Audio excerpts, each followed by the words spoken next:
নির্বাচিত স্থানীয় সরকার প্রতিষ্ঠান আছে তার প্রধান এবং সদস্যরা হচ্ছে সেখানে ভোটদাতা। উপজেলা পরিষদের ভাইস চেয়ারম্যান তা ছিল না ওই তালিকার মধ্যে, এটা যুক্ত করা হয়েছে। স্থানীয় সরকারের কোন স্তরে মেয়াদ শেষ হলে এতদিন নির্বাচিত প্রতিনিধিরা জনপ্রতিনিধি হিসেবে দায়িত্ব পালন করলেও এখন থেকে প্রশাসক নিয়োগ করা হবে। যদি কোনো কারণে নির্বাচন না হয় তাহলে কি ওই আগের যারা আছেন কন্টিনিউ করেন অনন্তকাল, এবং যারা বেশি বুদ্ধিমান ওই মামলা মোকদ্দমা করে স্টে নিয়ে তারপরে চলতে থাকে। এটা আর হবে না, মেয়াদ শেষ তো শেষ। সরকার চেষ্টা করবে নির্বাচন করার জন্য যথাসময়ে সময়, যদি কোনো জটিলতা নির্বাচন না করতে পারে তাহলে এই অন্তর্বর্তীকালীন সময়ের জন্য প্রশাসক নিয়োগ করা হবে। তবে স্থানীয় সরকার দলীয় ব্যবহার করার বিধান করা হলেও জাতীয় সংসদ নির্বাচনের মতোই স্বতন্ত্র প্রার্থী হিসাবে প্রতিদ্বন্দ্বিতা করতে পারবেন। দলীয় প্রতীক করবে, আর যারা স্বতন্ত্র প্রার্থী নির্দল প্রার্থী তাদের জন্য আলাদা প্রতীক থাকবে। জাতীয় সংসদে যেরকম হয় কি নিয়মে হবে। এছাড়া সিনিয়র স্টাফ নার্স নিয়োগ বিধিমালার সংশোধনের অনুমোদন দিয়েছে মন্ত্রিসভা। এখন স্বাস্থ্য মন্ত্রণালয় বলেছে যে এই বয়সে করার বিষয়টি আরেকটু এক্সটেন্ড করা দরকার। তো আজকে ক্যাবিনেটে এসছে, এটা ক্যাবিনেট অনুমোদন দিয়েছে। এটা 2018 সনের ডিসেম্বর পর্যন্ত। সাজেদ রোমেল, একুশে টেলিভিশন, ঢাকা। এদিকে স্থানীয় সরকার নির্বাচন দলীয় মনোনয়ন ও প্রতীকে করার প্রস্তাব মন্ত্রিসভা অনুমোদন দেওয়ায় বিষয় প্রকাশ করেছে বিএনপি। নয়াপল্টনে দলের কেন্দ্রীয় কার্যালয়ের সংবাদ সম্মেলনে বিএনপি আন্তর্জাতিক বিষয়ক সম্পাদক আসাদুজ্জামান রিপন বলেন, স্থানীয় নির্বাচন দলীয় সরকারের অধীনে করার সিদ্ধান্ত সরকারের একটি অসৎ উদ্দেশ্য।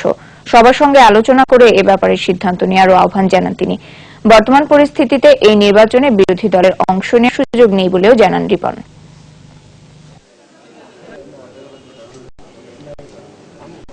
আগামীতে সরকারের সব নির্বাচন দলীয় মনোনয়ন ও প্রতীকে করার প্রস্তাব আজ মন্ত্রিসভায় অনুমোদিত হওয়ার আমরা বিস্মিত হয়েছি। বিরোধী দলকে কার্যত তারা রাজনীতি এবং নির্বাচনের ময়দান থেকে দূরে সরিয়ে রেখে তারা 5 জানুয়ারির মতো যে নির্বাচনটি করেছিল একই পদ্ধতিতে তারা আরেকটি নির্বাচন অনুষ্ঠিত করতে যাচ্ছেন।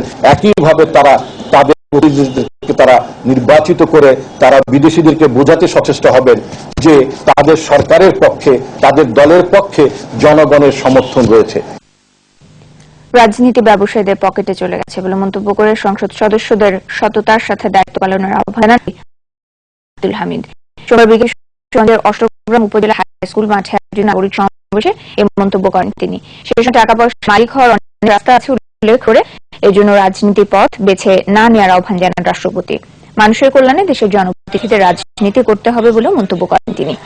দেশ এগিয়ে যাচ্ছে এবং আরো অনেক দূর এগিয়ে যাবে বলেও আশা প্রকাশ করেন রাষ্ট্রপতি।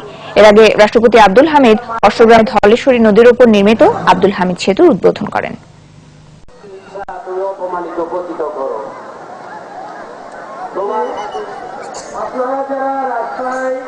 আজকে 4 দিনে রাজনীতি বেশিরভাগে চলে গেছে ব্যবসায়ীদের পকেটে। এইটি হচ্ছে আমাদের দেশের জন্য সবচেয়ে বড় কলঙ্কজনক অবস্থা। এই হাত থেকে আমাদের মুক্তি দিতে হবে। মানুষের কল্যাণে এই দেশের জনপ্রতিনিধিকে থাকতে হবে। পাবনার ঈশ্বরদীতে খ্রিস্টান ধর্মযাজক লুক সরকারকে গলা কেটে হত্যার চেষ্টার মামলায় নিষিদ্ধ সংগঠন জেএমবি 5 সদস্যকে গ্রেফতার করেছে পুলিশ। সরকারকে আন্তর্জাতিক চাপে ফেলতে সংগঠনের নির্দেশনায় বিদেশি হত্যা সহ ভিন্ন ধর্মাবলম্বীদের হত্যার সিদ্ধান্ত নেওয়া হয় বলে পুলিশের কাছে স্বীকারোক্তি দিয়েছে গ্রেফতার জেএমবি সদস্যরা। পাবনা প্রতিনিধি রাজিউর রহমান রুমির রিপোর্ট, জানাচ্ছেন রত্নজামান। গেল 5 অক্টোবর ঈশ্বরদী বিমানবন্দর এলাকায় ধর্মগ্রন্থ পাঠ শোনার কথা বলে ঈশ্বরদীর ফেইথ বাইবেল চার্চের যাজক লুক সরকারকে গলা কেটে হত্যার চেষ্টা করে 3 যুবক।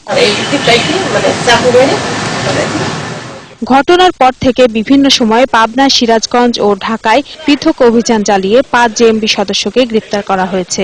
তাদের কাছ থেকে উদ্ধার করা হয় বেশ কিছু জিহাদি বই। সোমবার পাবনা পুলিশ সুপারের কার্যালয়ে সংবাদ সম্মেলনে এসব তথ্য জানান পুলিশ সুপার। গ্রেফতারকৃত সকল আসামিরা স্বীকার করে যে তারা এই সংগঠনে যোগদানের পূর্বে সক্রিয়ভাবে জামাত ইসলামের ছাত্র সংগঠন শিবিরের রাজনীতির সঙ্গে জড়িত ছিল।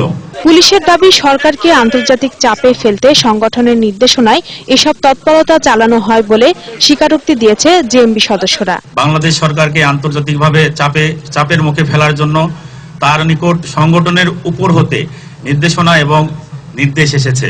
সে মোতাবেক তারা একটি সভায় সিদ্ধান্ত গ্রহণ করে যে কোনো বিদেশি অথবা ভিন্ন ধর্মাবলম্বী, বিশেষ করে খ্রিস্টান কোনো ব্যক্তিকে হত্যা করতে হবে।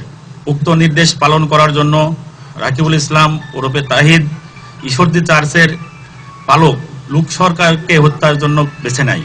গ্রেপ্তার হওয়া 5 জেএমবি সদস্যদের মধ্যে 4 জনের বাড়ি পাবনা সদর উপজেলার বিভিন্ন গ্রামে, একজনের বাড়ি সিরাজগঞ্জের উল্লাপাড়া উপজেলার বাগবাড়িয়ায়।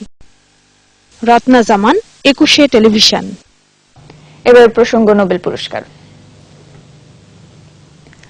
দারিদ্র্য জনকল্যাণের উপর গবেষণার স্বীকৃতি স্বরূপ 2015 সালের অর্থনীতিতে নোবেল মার্কিন অর্থনীতিবিদ অধ্যাপক একজন সুইডেনের রাজধানী স্টকহোমে সম্মেলনে রয়্যাল সুইডিশ একাডেমি তার নাম ঘোষণা করে।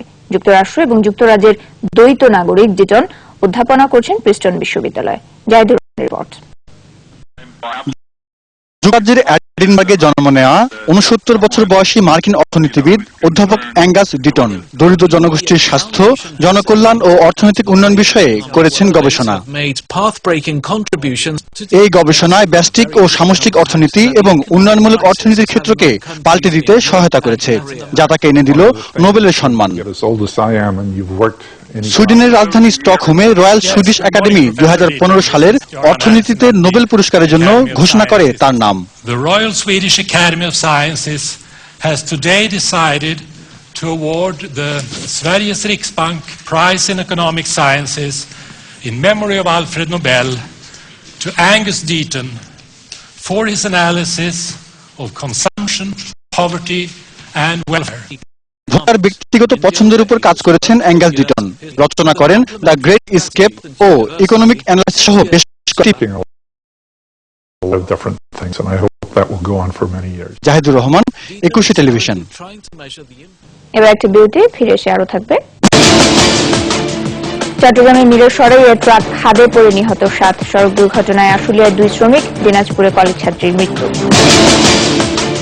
বিশ্বকাপ ফুটবল বাছাইয়ের পর্বে